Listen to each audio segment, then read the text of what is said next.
আসসালামু আলাইকুম, welcome back to my channel Antu ফ্যাশনের পক্ষ থেকে সবাইকে স্বাগতম জানাচ্ছি। আশা করছি সবাই অনেক বেশি ভালো রয়েছেন। আলহামদুলিল্লাহ আমি ভালো রয়েছি। অনেকদিন পর আবারও চিকেন লেগ পিস ফ্রাই করে ফেলেছি। এইভাবে চিকেন লেগ পিস যদি আপনারা ফ্রাই করতে পারেন, একেবারে দোকানকেও হার মানাবে, এতটা টেস্টি হয়। একবার খেলে কিন্তু বারবার আপনাদের খেতে ইচ্ছা হবে। আর দেখতে পাচ্ছেন ভিতরের মাংসটা কতটা পরিমাণের হচ্ছে কুক হয়েছে, অর্থাৎ সেদ্ধ হয়েছে।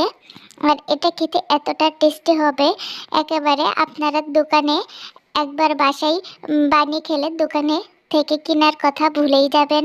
তো এখানে আমি 2টি মুরগির লেগ পিস নিয়ে নিয়েছি আর বুকের মাংস নিয়ে নিয়েছি 1 পিস। তো এখন হচ্ছে কাঁটা চামচ দিয়ে লেগ পিস এবং হচ্ছে মুরগির মাংসটাকে সুন্দর করে দেখতে পাচ্ছেন আমি ফুটিয়ে নিয়েছি। তাহলে মশলাগুলো লেগ পিসের ভিতরে যাবে, যেহেতু লেগ পিস 2টা বড় বড় ছিল এই কারণে। তো আর আমি হচ্ছে যে মুরগির বুকের অংশ এক টুকরো নিয়েছিলাম, সেটাও কিন্তু সুন্দর মতো ছোটো ছোটো করে কেটে নিয়েছি।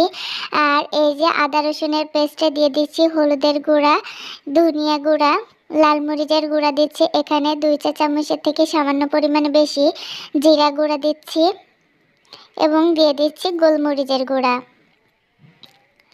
সাথে দিয়ে দিচ্ছি টমেটো সস 1 টেবিলের মতন। আর আমি সাথে আবারও কিন্তু এতটুকু মুরগির মাংস অ্যাড করেছিলাম। তো ওটাকে মাখিয়ে আমি এক সাইডে রাখছি। এখানে আমি 1 কাপের মতন হচ্ছে চালের গুঁড়া নিয়েছি এবং হচ্ছে 1/2 কাপের মতন আমি কর্নফ্লাওয়ারটা নিয়েছি। সাথে স্বাদ মতো লবণ, হলুদের গুঁড়া এবং হচ্ছে মরিচের গুঁড়া দিয়ে দিচ্ছি এবং জিরা গুঁড়া দিয়ে এখন আমি এটাকে হ্যান্ড উইক্সের মাধ্যমে সুন্দর করে মিক্স করে নিচ্ছি। সুন্দর করে মিক্স করা হয়ে গেলে আমি এখানে লবণ দিতে ভুলে গিয়েছিলাম চিকেনে, তো লবণটা দিয়েছি। আর এখানে হচ্ছে লেবুর রসটাও দিয়ে দিব। তো সেটাকে আমি এখানে চিপে সুন্দর মতো দিয়ে দিচ্ছি। তো আধা ঘন্টা কি 1 ঘন্টা রেস্টে রেখে দিবেন। দেন তারপরে এই যে আগে থেকে ময়দাটা আমরা রেডি করে রেখেছিলাম, তো এই ময়দাটাকে প্রথমে সুন্দর করে চিকেনটাতে মাখিয়ে নিতে হবে চেপে চেপে। দেন তারপরে চিকেনটাকে উঠিয়ে পানির ভিতরে আমি 10 সেকেন্ডের মতো রেখে আবারও কিন্তু ময়দার ভিতরে দিয়ে সুন্দর মতো করে এটা কোট করে নিয়েছি। তবে আমি অফ ক্যামেরায় এটা আরও একবার হচ্ছে পানির ভিতর দিয়ে দেন আবারও ময়দার ভিতর দিয়ে নিয়েছি। আপনারা 2 থেকে 3 বার করে কোট করবেন, তাহলে সবথেকে বেশি ক্রিসপি হবে, একদম দোকানের মতো পারফেক্ট হবে। আমি এখানে তেলটাকে মিডিয়াম আঁচে গরম করে নিয়েছি এবং হচ্ছে যে পরিমাণে তেল দিয়েছি তার থেকে যেহেতু লেগ পিসটা বড় ছিল, এজন্য এখানে লেগ পিসের কিছু অংশ ভেসে ছিল। তো আমি সাইড থেকে এমন হচ্ছে স্প্যাচুলা দিয়ে সুন্দর করে তেলটাকে উপরে দিয়ে দিচ্ছিলাম এবং উল্টে পাল্টে সময় নিয়ে 15 থেকে 20 মিনিট কি তার কয়েক মিনিট বেশি লাগতে পারে সময় নিয়ে আমি কিন্তু এটাকে সুন্দর মতো ভেজে নিয়েছি। আর এখানে যেই ছোট ছোট চিকেনগুলো ছিল ছোট ছোট পিস করে রেখেছিলাম, সেগুলোকে একই প্রসেসে আমি কিন্তু এগুলোকেও সুন্দর মতো করে সময় নিয়ে ভেজে নেব। তো এখানে 15 থেকে 20 মিনিটে হলে কিন্তু আপনাদের চিকেন ফ্রাইগুলো একেবারে রেডি হয়ে যাবে। আর লেগ পিস ফ্রাই খেতে তো কি আর বলবো, এটা খেতে আমার কাছে সবথেকে বেশ ভালো লাগে।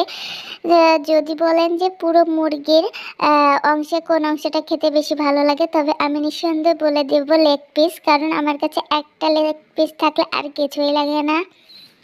আর দেখতেই পাচ্ছেন 15 থেকে 20 মিনিট আপনারা ভাজলে কিন্তু এর ভিতরটা সুন্দর মতো কুক হয়ে যাবে। তবে মনে রাখবেন খুব বেশি জাল দিয়ে ভাজতে যাবেন না, তাহলে উপরে দ্রুত কিন্তু কালার চলে আসবে আর ভিতরে মাংসটা কিন্তু একদম কাঁচা থাকবে।